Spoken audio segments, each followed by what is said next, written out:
Nice. It's nice, I like it. Okay, does it get steep? Well, I can't remember. Okay. I think it winds up, goes up to a red line.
Is there a place to turn around?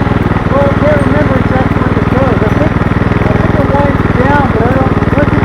When you feel like you don't like it, stop and turn around and go back up. All right.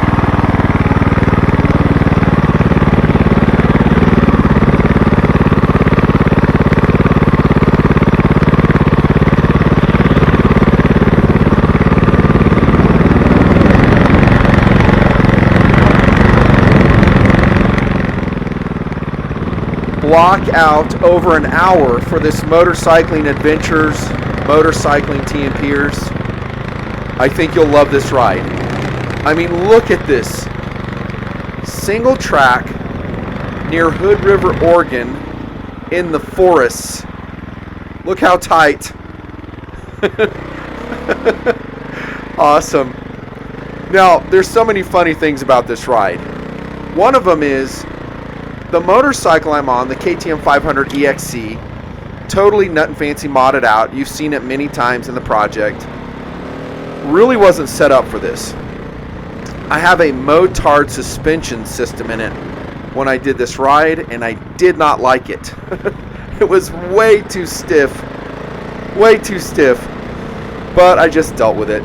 You'll hear me complain about it as we stop in this narrated motorcycling adventure, by request, by the way. By request. Lots of TNPers have been waiting for this ride. Here it is. It is going to be feature length. We're going to have a great time. We really are. And I do prefer at this time for a narrated ride like I'm doing now instead of a moto vlog experience, which a lot of guys do. I may mix those in as well, but this one's going to be a narrated ride because I can talk about a lot more things, I think, that come to mind watching or reliving this experience. Now, as we go down this hill right here, as always, it never translates on camera, the steepness. I'm not going to say this is super steep, it's not. But in some places, it drops moderately well. One of the things I loved about coming up to Hood River with my buddy Shane, who's ahead of me here, great motorcyclist, by the way, way better than I am on dirt bikes, way better. But I like the trail. Notice there's no rocks. See that? I mean, all the motorcycling I do in Nevada and Wyoming and mostly Utah, look how tight this is right here, I love it. Rocky, dusty, talcum powder dust. I really like riding up in Hood River. And Shane is amazing. I mean, he goes out on his own constantly and finds these trails. This is all Shane trailblazing this trail system. And notice he has to wait for me. He's always waiting for me. On this ride he did. On others, not so much. He came and rode with me one time in Utah on let's see, I had the 690. He rode the 500 that I'm on. And it was a mixed track, so we did some dirt, we did some road, dual sport riding, and Shane, on that ride, for whatever reason, was really slow. I mean, on the road, I had to, there's a sign, you can see where we are, I had to wait for him all the time, and I swore I would never ride with Shane again. And he twisted my arm, and he said, hey, you got to come up to Hood River. Bring your KTM 500 up. And I thought about it, I was like, well, I'm going to do it. I mean, it's expensive to get the motorcycle up there. Look at this, how narrow. Awesome single track. It cost me like $500 just to take the bike up there, which probably would have been about the same in gas, me hauling it up, but I didn't have the time. And it was expensive. I ain't going to say it wasn't. I mean, me going up to Hood River and doing these motorcycle adventures was pretty expensive for me, but I'm so glad I did it. That was a nice trail. I'm going to stop talking right here and we'll hear what he said. Yeah. Okay, that was a short talk. You'll see us pull aside several times during this epic ride. We'll discuss certain things. Later in the video, we will run into another group of dirt riders. You can see their bikes. We'll talk about equipment. I'll use some of my tools to help a dude out. You'll look inside my kit on my tank bag. Yes, I have a tank bag on my dirt bike. Man, this is a great trail. Look at this right here, dudes. Awesome. And you can hear I'm kind of keeping my power up because now we're in a climb. This is a pretty good climb here. I'm trying to remember which tires I had on. They were pretty good. I had pretty good knobbies on here. And you definitely need them in this stuff we're going in. It's a good climb right there. Now, some of these trails, I think, in the wintertime get so muddy, they close down. And this, as far as I know, I mean, Shane's just taking me on this ride. And as far as I know, I think this is like lumber land where, like, companies own this for timber. And guys just motorcycle on it. And they maintain it. So you'll see us go through the trail and you'll see some cuts through the timber and the fallen logs. Those are local motorcyclists and maybe mountain bikers too, helping maintain this trail system informally. That's what I think. This is not like a U.S. Forest Service trail. This is just kind of like a timber trail as far as I know. But it will get really muddy in the winter is what Shane says. And he's kind of taking it easy on me. He has some really technical and, as you'll hear later on, rocky rides that he goes on. But he asked me kind of what I wanted. I said, well, let's do some single track like this. Look at this right here. How cool. I mean, it's so fun. We do have single track in Utah. It's only accessible probably from, here's a good descent, by the way, right here. Nice overhang right there. And again, this is steeper than it looks on camera. This is a, I'm not going to act like it's gnarly, but it's something. And we'll talk about gearing here when we pull alongside the road. But the single track in Utah, at least in the high elevations where the trees are, probably June to late September, if you're lucky, is when they're accessible. You go up to Oregon, where it's more temperate, and this area that we're in right now rarely see snow. It can be open in the winter, Shane says, but usually they're getting so much rain they just shut the trails down. But the temperature isn't like 20 degrees out with snow. Hey, you got a fade there. Bonus. Now, I'm mixing in a variety of trails that we're on. This is so epic. Look at this. This is a different trail here. And look at how narrow this is. So some dude, it might have been a mountain biker, a motorcyclist, maybe a game trail. And they just figured, hey, we're just going to weave through the trees, make a trail. And this is tight single track. Tight. Now remember, the KTM 500 EXE that I'm on right here, and it was a 2013, kind of was set up for motard use. And important because I have a road mirror on it, which is ridiculous in single track.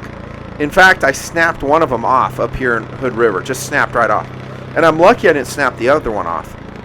But you're going to see on the ride that we do jump on the pavement a fair amount. So really what you're seeing in this ride is the quintessential use of a dual sport mid-power motorcycle. Now, you TNPrs have been with me a long time may have remembered that I had a KTM 350 EXCF that is very similar to this EXC that I'm on right here. Very similar.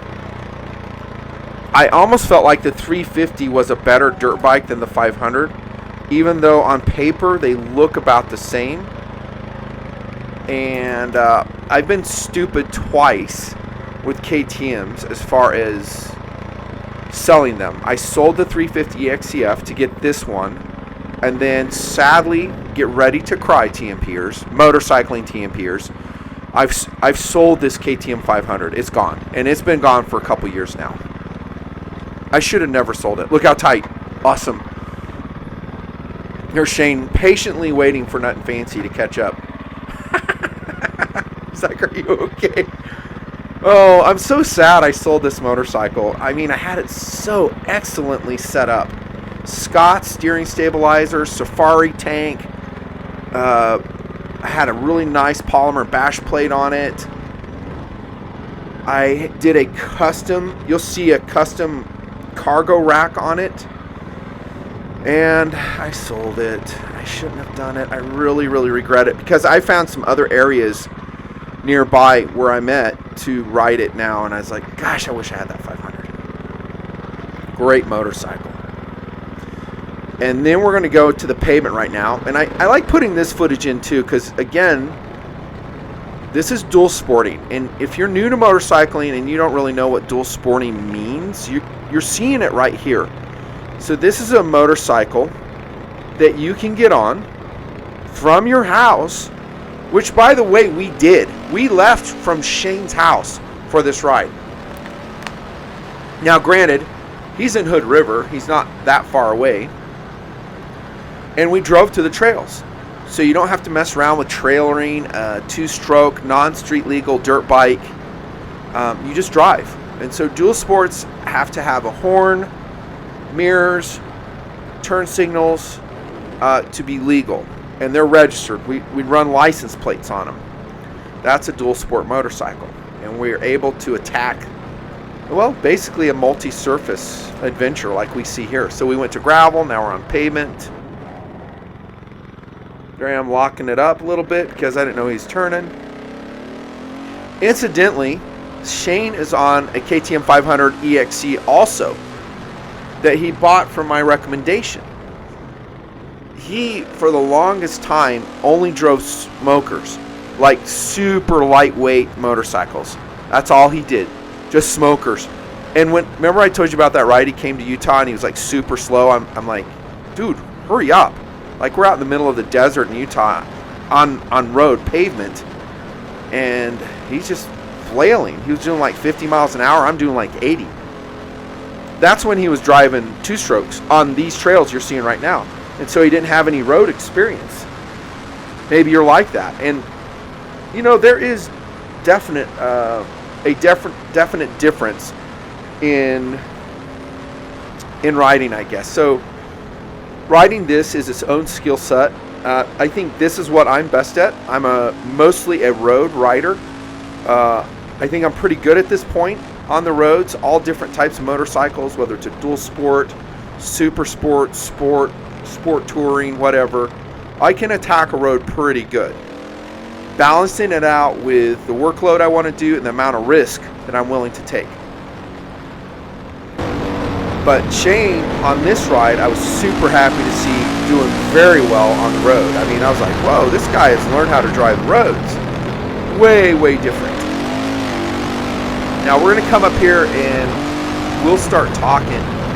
And I forget, honestly, what we're talking about. But I'm just going to let you listen in. It's just kind of fun. Two great friends having a great afternoon, sharing this wonderful experience together. And by the way, he was so glad I came up. Here we go. That's a fun road. Yeah, that's a pretty fun little single track. I didn't know about that. That's new.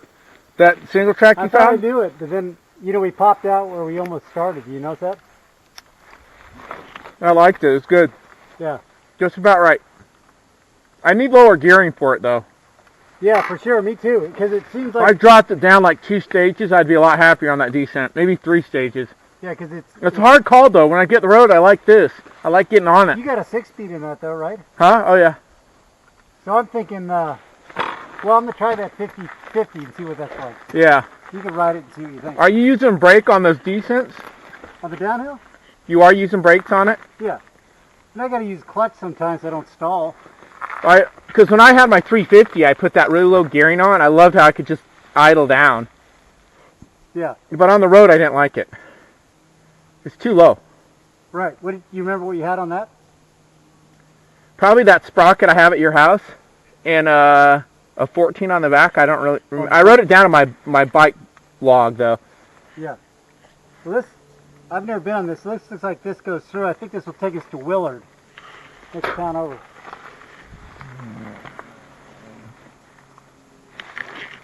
Hey, that bike's getting lighter every time you go out.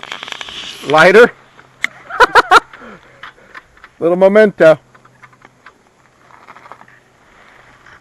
I get a brand new bike, I bring it home, and next thing you know, I got all this weight on it. You gotta have this stuff. Yeah, you got to. See, these are a lot better than what I have, but I like how light these are, and they're simple. And I like the bar space for this. See, that eats up... Oh, where's that tying into? It's right here. It's pretty nice. I have these on my little bike. Yeah, they're nice. Those are solid, huh? Yeah. Yeah.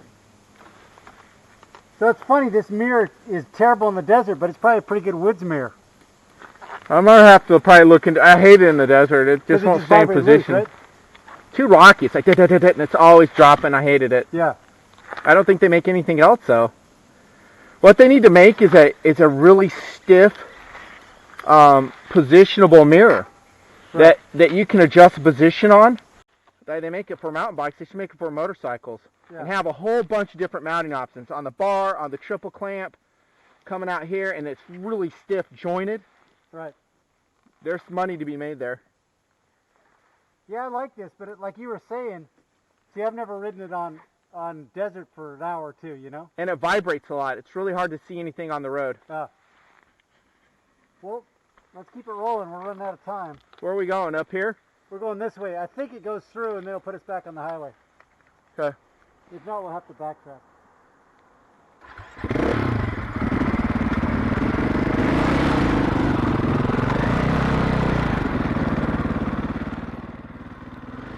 So interesting discussion about mirrors for off-road use. And like I noted there, I think the market is really lacking in that department. You heard what I told Shane. They should have something that is easily repositionable on your handlebar and that will stay in place. And they do make that technology. It's been around for a very long time, and yet I don't see it for dirt bikes. The mirror we were talking about that's on Shane's bike is a Doubletake mirror. I have ran those, like you heard me talking about, many times. And in rocky desert conditions, in other words, not this, they don't do so well. They were always vibrating out of position. I would lock them down as hard as I could. So hard, actually, the polymer ball on the Doubletake mirror mount, it's like a ram mount, would warp. So if you're saying, oh man, you should just tighten them up, it would have been good to go. Nope, it didn't work that way. I just didn't like Doubletake mirrors. They're expensive, and I just wasn't digging it. Yeah, the market needs something. A really good positionable mirror. Now, the one you see on my bike right now, once you see stop, and I'm like, showing you views of what's on the bike, was like an aftermarket, I don't know, turbo mirror, and it's okay. I mean, it's good for road, but like I'm saying, for the single track, it sticks out way too much. You can see Shane actually runs his Doubletake mirror vertical, so it's not hanging out there at all. So he has a really narrow handlebar to get through those trees and the single track, more of which is to come. Now you guys, for the first time, are getting to know Shane through these rides. He's a really, really good dude. And for this style of motorcycling, I cannot think of anyone else I'd rather be with. And let me expound on that, because this is interesting, and it might help you select the right riding partner for you, for your style of riding. So once again, we're in a dual sport adventure right now. So we're going single track, we're going asphalt, we're going gravel roads, logging roads, great mix of everything. I don't like riding with people who have, how shall I say, an ego problem. So they're always trying to prove how fast they are, how good they are, that they're better than me. Bucket Nuster was totally that way, and I never liked riding with Bucket Nuster because he treated every ride like it was the Baja 500, and he's trying to set a record pace. I mean, he's just basically, I'm talking about Bucket Nuster in the day, he would just haul ass, trying to be honest, faster than me, just to prove, hey man, I'm way faster than you are.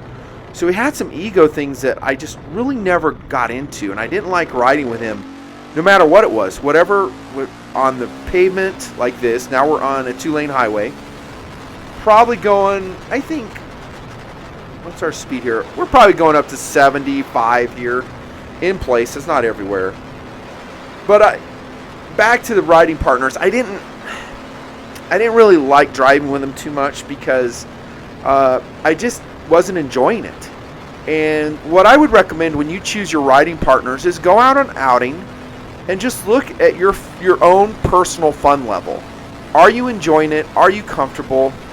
Or are you dreading going with that guy? Is he putting you in situations that make you feel uncomfortable, that you feel like that are too high risk, that he's making some dumb decisions, especially as lead? So you can see Shane's leading us now, and so really he's in charge of this 2-bike formation.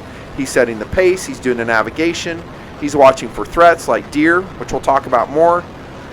Lead is a very, very important job.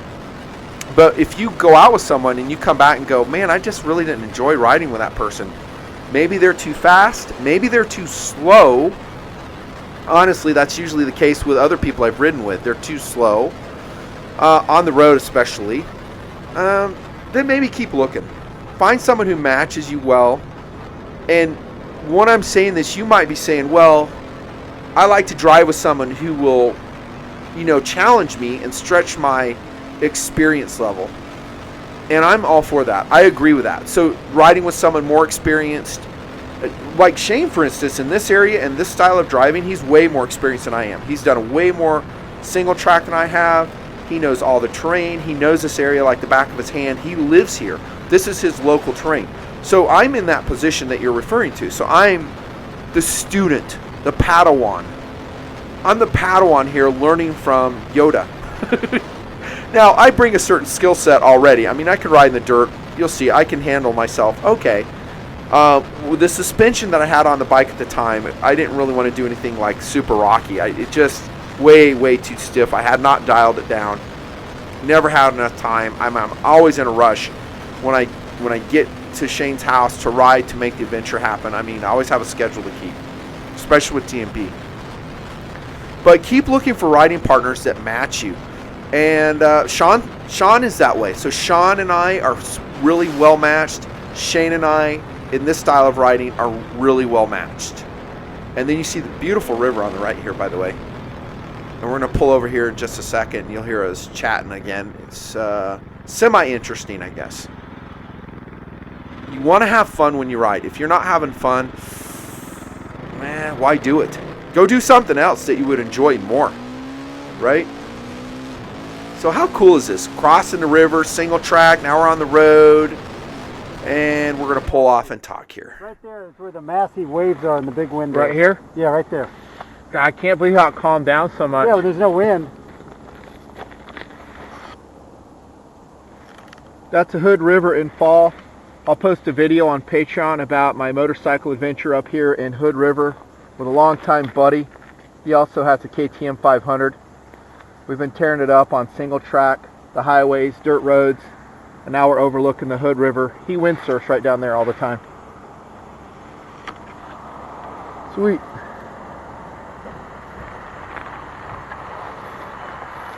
So we're going to go down that way or reversing? We're going to go up here, across your little town, and then drop down to that highway.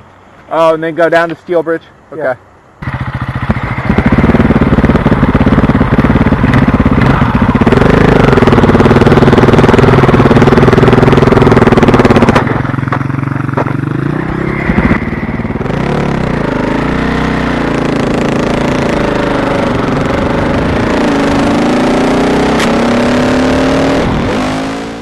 So, if you're wondering if I had a good time on this particular ride, the answer is a resounding yes. I love driving with my buddy Shane. And I think now we're pretty evenly matched with the stuff. He's better at single track and everything dirt, actually. Way better, like I said. But I'm not like 20 minutes behind him. I'm like 60 seconds behind him in the stuff, and all subject to change. I mean, it depends on the ride, depends on the condition. Like I said, with this particular drive, my suspension was jacked. With a properly set up KTM 500 or 350 EXCF, I'm pretty sure I would keep up with him comfortably in most of the stuff. But nevertheless, as you've seen, he'll just wait for me, and the difference isn't that great. And I told him as much, like, hey dude, set your own pace, I'll catch up with you. And it works. It works. I love driving with him. He's a great dude. He's got no ego problems at all. He's just out to enjoy the ride. That's what you want to find as your riding partner. Good luck in that search, by the way. Sometimes that's hard to find, and you want someone who's skilled if you can, so you don't have to worry about them crashing, getting hurt, making bad decisions. Like, see that corner he just took? Notice he just scrubbed off a little bit of speed. That's a good decision. So, smart. And as motorcyclists, sometimes we're really up for what I call sport driving. Right now we're on pavement, and maybe we want to high perform it. Other days, maybe we're off, and we need to slow it down a little bit. And you can see this is potentially a dangerous road just with cars. Saw that car pass just a little while. If you overshoot that yellow line and you hit that guy in the grill, you're at least in the hospital, maybe dead. So motorcycling can be risky. I think the way I approach it, I minimize the risk as much as I can while still leaning forward and having a good adventure, especially with a good friend like Shane. And that's another aspect of what I'm talking about, is that this is a memory that Shane and I will always have. That is a tenet, always has been, of the Nutnfancy project. Spend the money, make time in your schedule, and get out and have fun with your friends. Another pull to the side discussion coming up right here with Shanester. How you doing? Good. How about you? You starting to get cold? Oh, I'm good. You good? So that's pretty fun. That, see, it switches back all the way up to the top of the power lights. Yeah, how rough is it? Is it rocky? It's kind of rocky. Do I give you a wrist a break? Huh?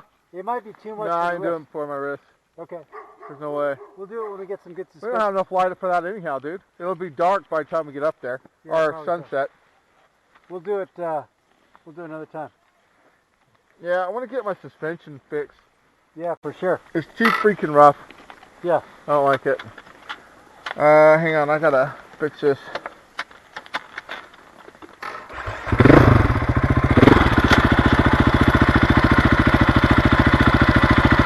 I was wondering why you're coming this far this way to show me that. I was like, why don't we backtrack? We got another 8 miles to the bridge now. Yeah, we'll drop down the highway. What do you do after that? Do you come back? Yeah, no, you have to come back.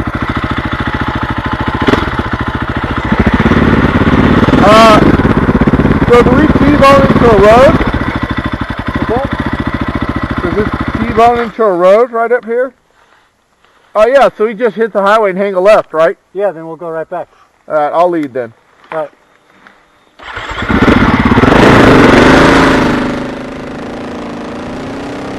So you heard us talking about going to that far hill. You could see it in the distance. And I kind of shot it down. I was like, nah, I'm not really up for that. There again is the honesty between two riding partners. I mean, there's no ego. So if one isn't up for it, say as much. Say, no, I don't really want to do that. And the other guy should be understanding and say, yeah, that's cool. As you saw Shane was. I mean, no problem. Because my suspension, like I said, way too stiff for me to go attack something like that. It would not have been fun for me. Oh, yeah, and I have a 20-pound survival kit on the tail of my bike with the toolkit, my DSK supplies. Yes, go watch that video, the DSK survival kit. I had one on this bike on this outing. Now, Shane has a backpack. He doesn't have like a cargo tail rack like I do. And he's carrying his stuff on his back, which I hate doing when I'm dirt biking. I just really hate wearing a backpack. Hate it. I like to be free. The downside is it's on the back of the bike. It does change the balance. And, you know, Nutnfancy, probably carrying more things than he should. And it does weight my bike down. And as you see us go back into the trail system here,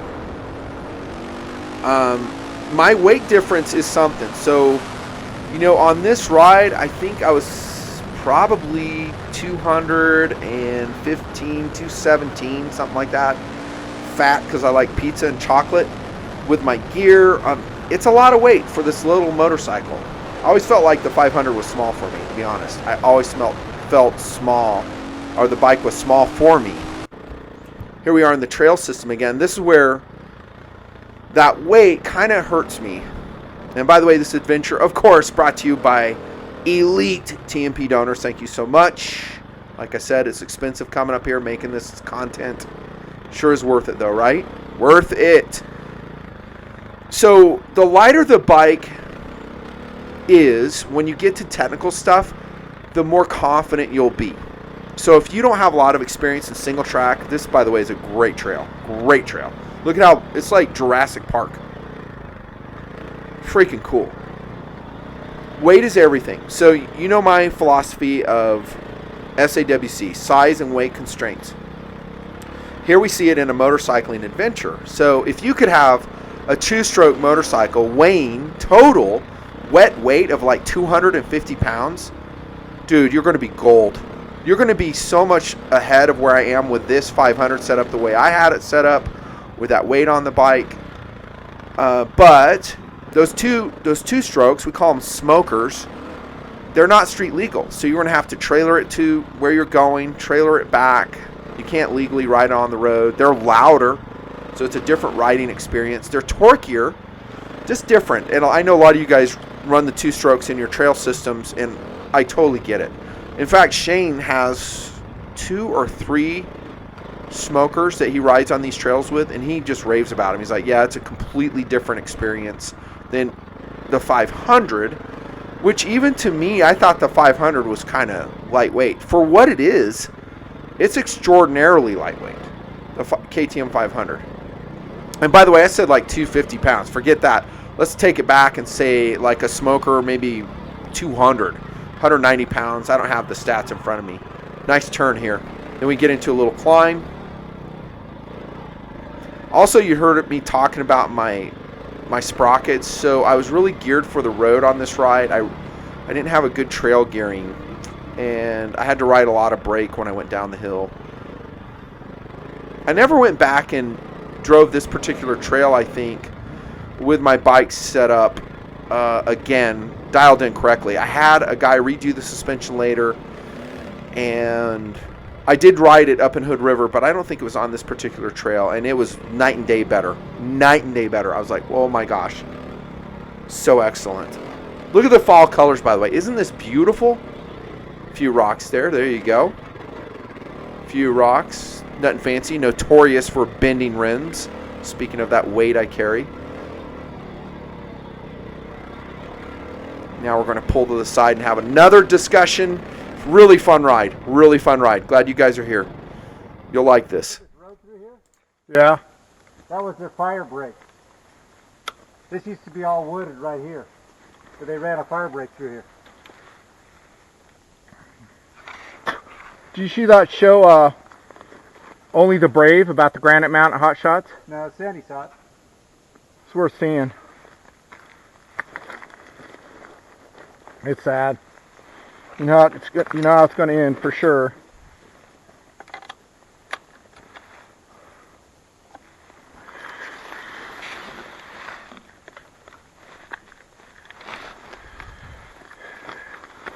All right, so as far as your wrist goes, are you done with the off-road? No, I can do more. You can do a little more? I don't want it rocky though, because rocky like snaps a wrist. All right, so what we'll do is we'll come up to a road. I'm going to take you over to Lost Lake. Okay. It's got a pretty cool paved section. Okay. This, what we've done so far, is pretty good. I like it. It's not too gnarly. Yeah, this is... I mean, it's steep there in the part. That's coming down that one hill. I was wishing I had lower gearing. It's for that times I want. You know, the gearing on here is road gearing. Yeah, for sure. Yeah, I'm with you. I'm in the same thing. Actually, for this whole ride. This whole ride, I'm geared wrong. Right. Yeah, I'll put that, after you leave, I'll put that gear on and tell you how it goes.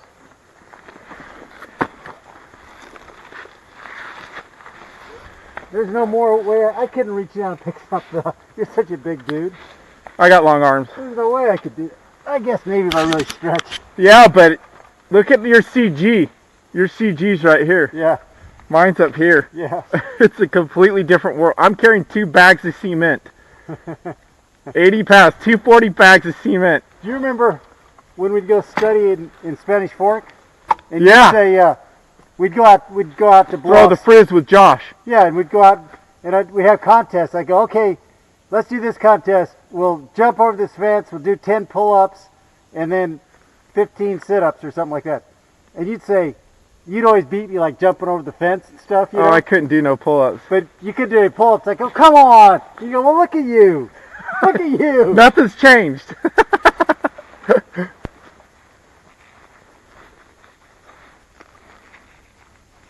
Do you ever see any eagles or anything in here? On the river, there's a lot of osprey. And in the wintertime, the eagles show up. They come down here in the winter, and they eat the dead carcasses off the salmon. Because they start floating down the river, you know, from the spawn. What kind of wildlife do you see any birds in here? Big ones? Owls.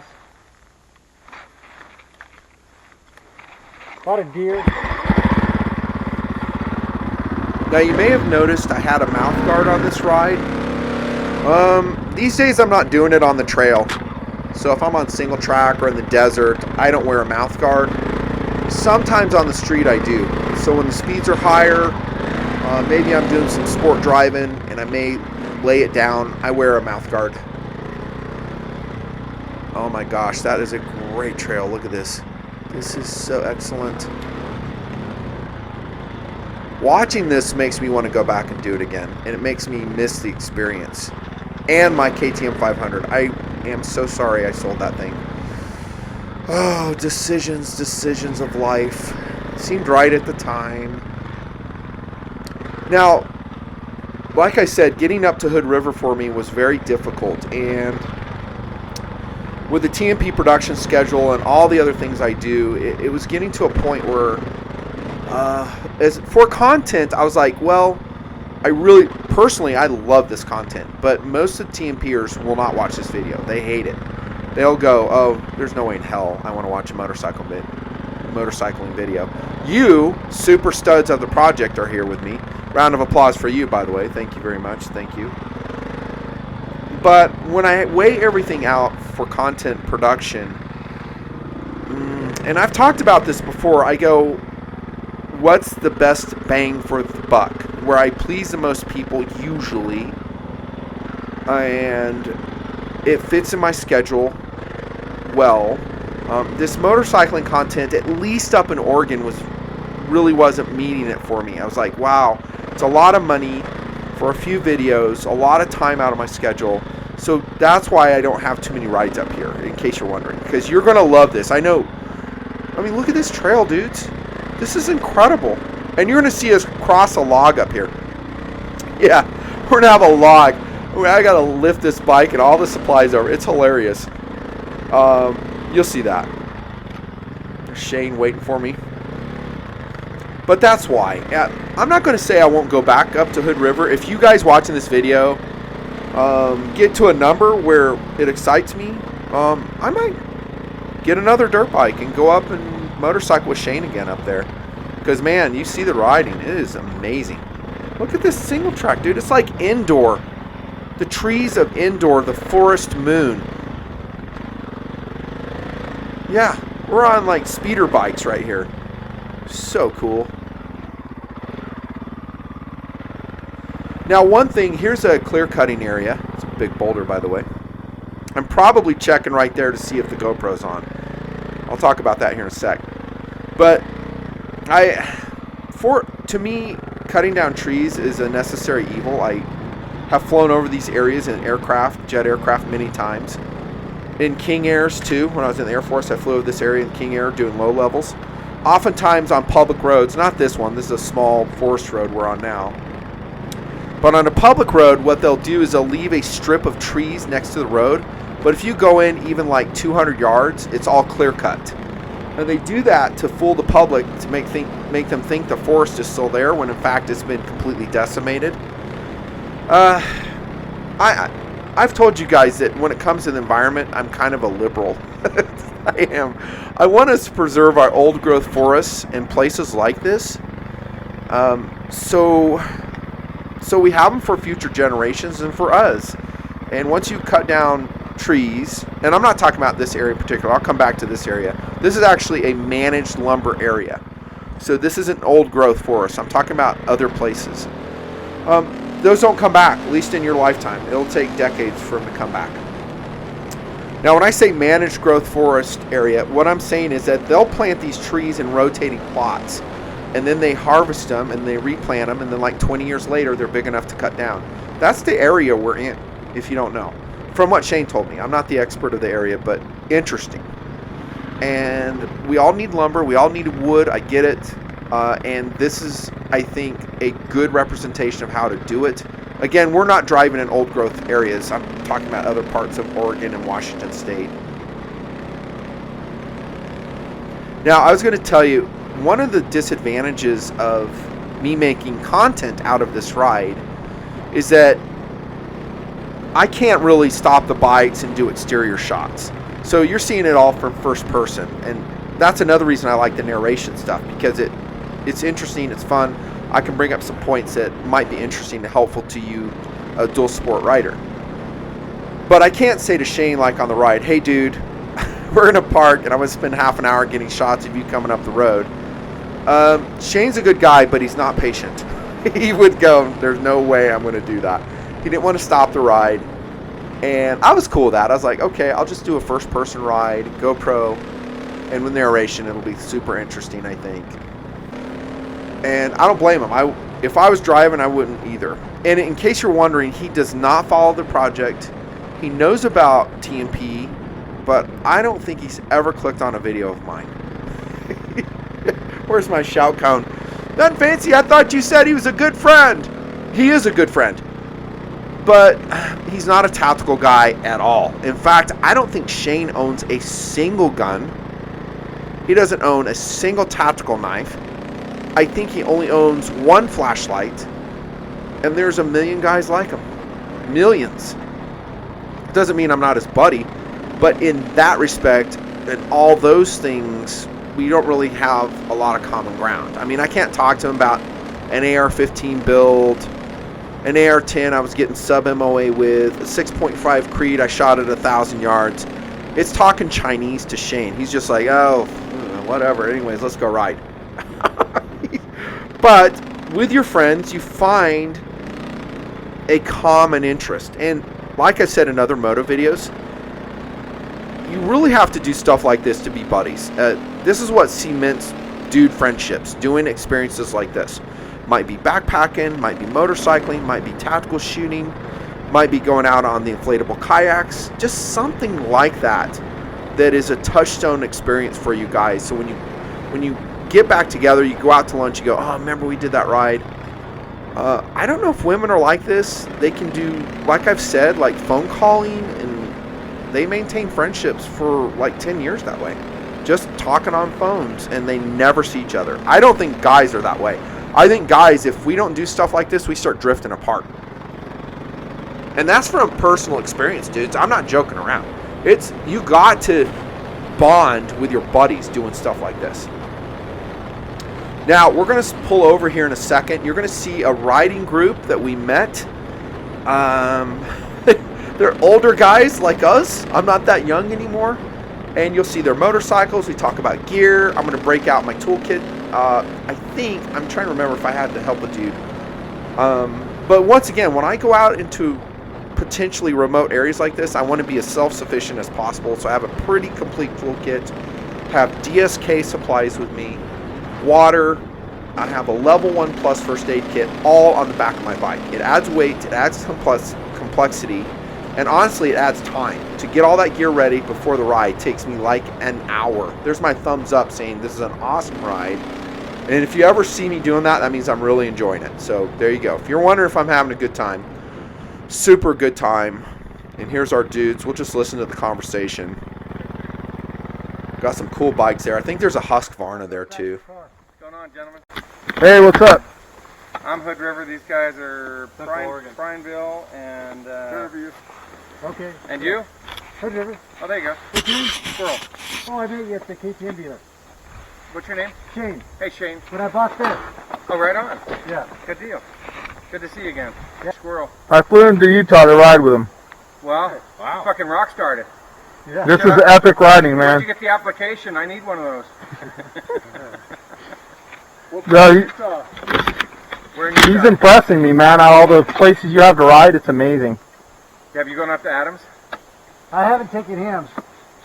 It's big boy riding. Yeah, it is. It's definitely big boy I went up riding. there on my little bike. It was pretty fun. Is it rocky? It's just, this is like, It's technical. if you went like 1 to 10, this would be like a 2, and Adams would be like a 10. It's a double black diamond. I'm probably not up for that. It's not for beginners. You could go dual sporting around though, it's beautiful. Yeah, you can't believe you can ride there legally. It's like being in a national park. Yeah. How about the colors?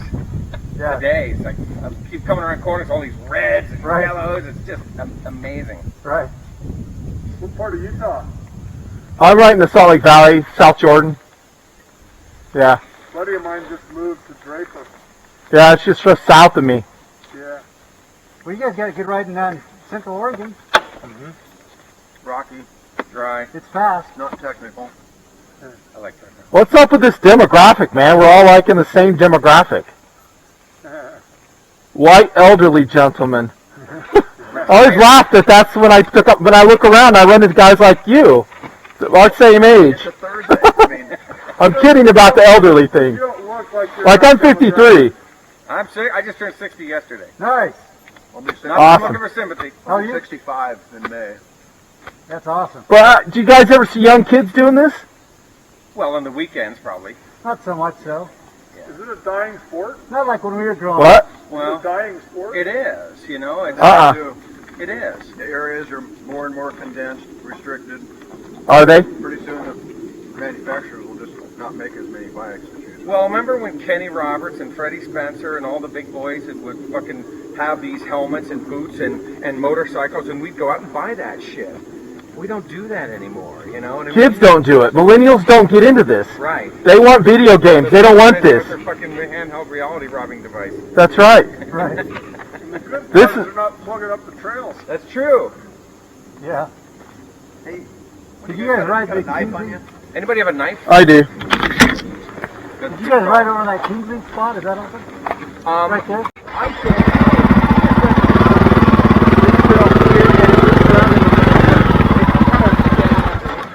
Man, there's a lot of closures. A lot of trails are closed. But, you know, it was fine. Why they're closed, but They just went to Moab this year. Took off, went to Telluride. Yours are handier where it's not handy So today. you bought this from the Front Country guys? Yeah, the day you were there, I picked it up. When was this? Is it sharp? When was it? June? Got some goodies on here. I see. It's a fun We did a trip this summer yeah. starting in Moab. And which Yeah. is it? Went to 500. Telluride, Oh, it's a Ouray, Lake City. That's all they make. On what bike? I was on that. Really? I have a custom seat. yeah, right. You have a what? A Oh yeah? custom seat that I put on it. I was gonna say, how you do that? How do you carry crap on that? And, Oh, so you live down giant Hood loop. River? Yeah. Where'd you It grow up? works great. But do you have a rack so it doesn't touch your muffler or melt? No, man, it rides really high. Yeah. It rides like I left there in '82. Oh, awesome. Went to San Francisco, had some sesame machine pancakes. Perfect. awesome fit. And my seat's like this. I love San Francisco, but it's just... You're I custom? built it. Yeah. So it holds the giant I loop used back. to go to the blues festival It's like down the there thing every goes year. right under the lobes. Oh my gosh, it was so fun. Is that a Husky? Oh, you found it? Yeah. No, for yes. you. Is that a Oh, TE Husaberg. 450? It's a Husaberg 570. Okay. There you go. 2000. How do you like that tank, man? That looks like a... Of course, with the kind of riding you're doing, you need it. Yeah, it's perfect for that. Yeah, the It kind of sucks trail for the riding worst. that he does. He went on this to like Moab and where? Telluride? Telluride, north to Ouray. Like Lake big miles City, on that bike. This one? Steamboat, Grand Junction. That's awesome. Moab. It was a great loop.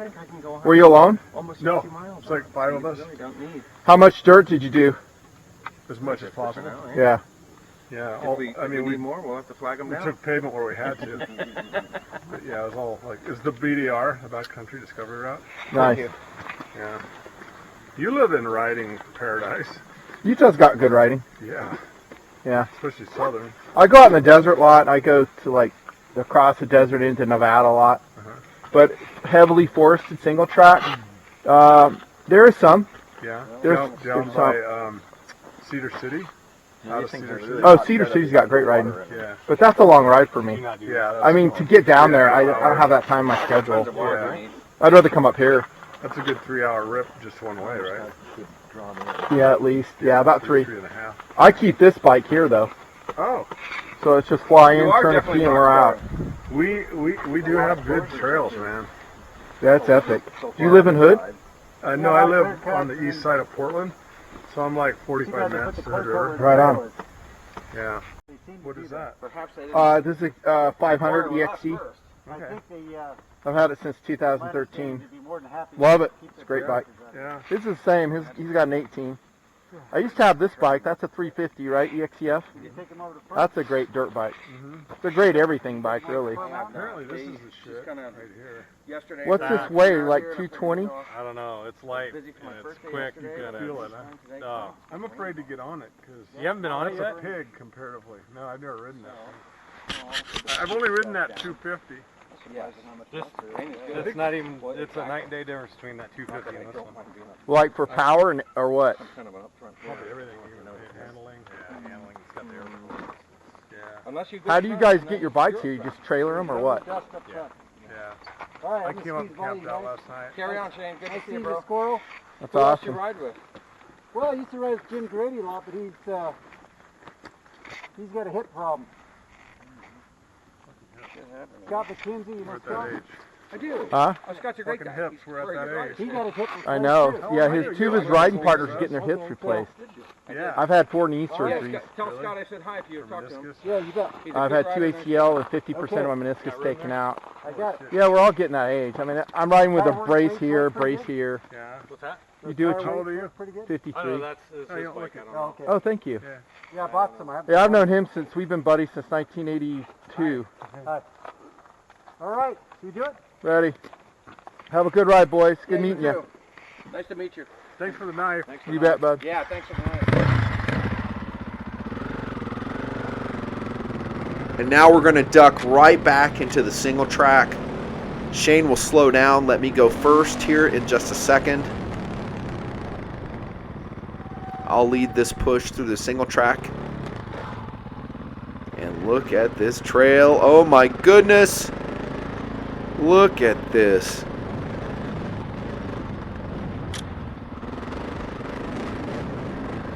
Just excellent. I mean, dude, I wish I was back there right now driving this. It's like, look at this. It's like a tunnel. So cool. And did I just stall it? I think I just stalled it. There's that road gearing again I was talking about. Notice, by the way, how close the trees are right here. It can be potentially dangerous. This is another reason I didn't feel comfortable just ripping along here. I honestly think that for me, and I'm just talking my experience, that riding trail can be more dangerous than riding road for me. I mean, falling off the bike, hitting a big old boulder, whacking a tree, doing 40 miles an hour, that's not good. You can get jacked. And these trees, as you can see, are right on the trail. So having a more narrow bike is helpful. The 500 is medium. It's not like super narrow. It's medium, especially the way I have it set up. And I have a stock bar on it, in case you're wondering. You may be asking, well, did you replace the bar? No, just a stock bar, which I loved. I didn't have any problem with it at all. I saw no need to replace it. Look at that overhang, how cool. Dude, that's such a cool ride. Fall colors. The only thing that would make this better is a huge 400-pound black bear crossing the trail. That would be awesome. Awesome. Oh my goodness, look at this. So excellent. Man, this video is going fast. Look at how long we've been together already. It's like already 57 minutes. It goes so fast. I'll probably put it together another part of my hood riding experience if you guys dig it. You can thank Patreon people for this video. Thank them. Be a Patreon member. Sign up. Be a long-term donor. Now, you may have mentioned, or you may have heard that I mentioned that I have a brace on. Here, my wrist was really actually kind of jacked up. So, it really hurt. Like, to ride motorcycles, my wrist was not doing great. Oh, by the way, here's that log. Yeah, one that they didn't get to chainsaw yet. So we're going to cross this log. I'll talk about my wrist here in a second. Here we go. It's doable, but when that's wet, no way. Yeah, I ain't doing that. Okay, There's no way. no worries. Let me see you do it. I'll just go over it slow. I can get your bike over if you want. Yeah, the slant kills it. Yeah, we just go over slow. I'll help you. Oh, but if you go over, you got to come back. Well, I'll get your bike over. You'll have to help me. Yeah. All right. Come on.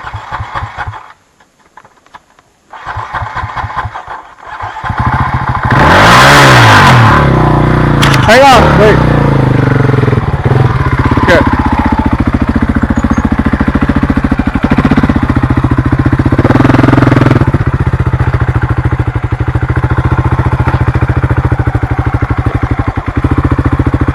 Hang on. I want to help.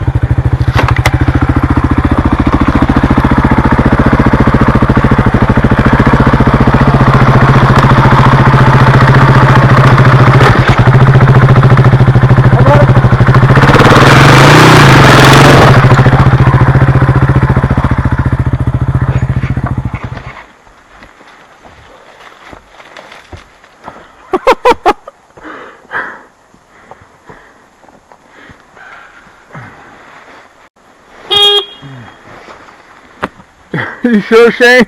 Huh? You shouldn't get my bike over. It's really tall for you. Well, you'll help me. Yeah, I will.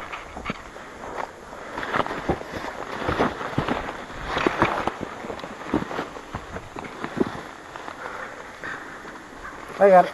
Okay. You want me to back you up a little bit so you can get a better run? I'm not going to go fast. You okay?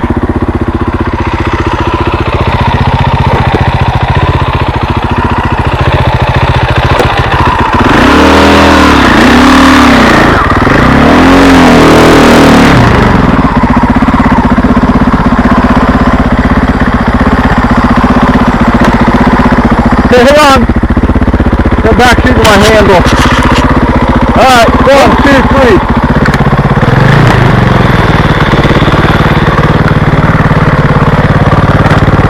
Hang on. 1, 2, 3.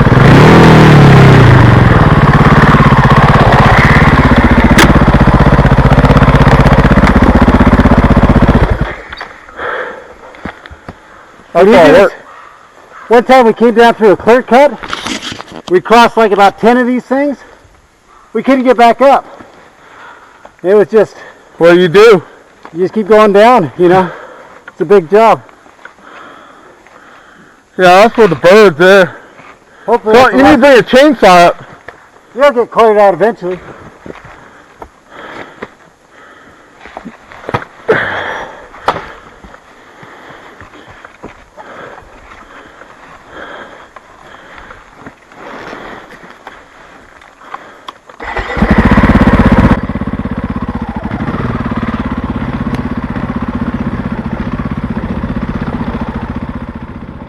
I can't imagine having to cross 10 of those logs like Shane was talking about. No, thank you. And when he said, hey, I'll take your bike, I thought he was going to jump it. I thought he was just going to like wheelie, pop the front wheel up, and just scoot right over the log. I was like, I want to see this. Here I'm getting ready to stall it out again with my road gearing. And I'm stalled out again. Super excellent. Yeah, it was crazy lifting that over. I don't have the skill to jump logs. I don't want to take that risk. That's just where I'm at, and I don't think that will ever change. I don't think you're ever going to see Nutnfancy jumping logs out here in Oregon. You may have noticed, by the way, I had a lift loop on the right side of the bike. That came in super handy as we lifted that bike over.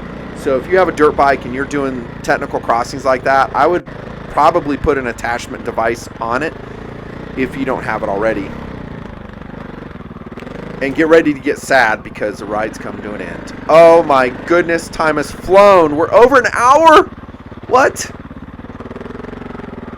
Great trail.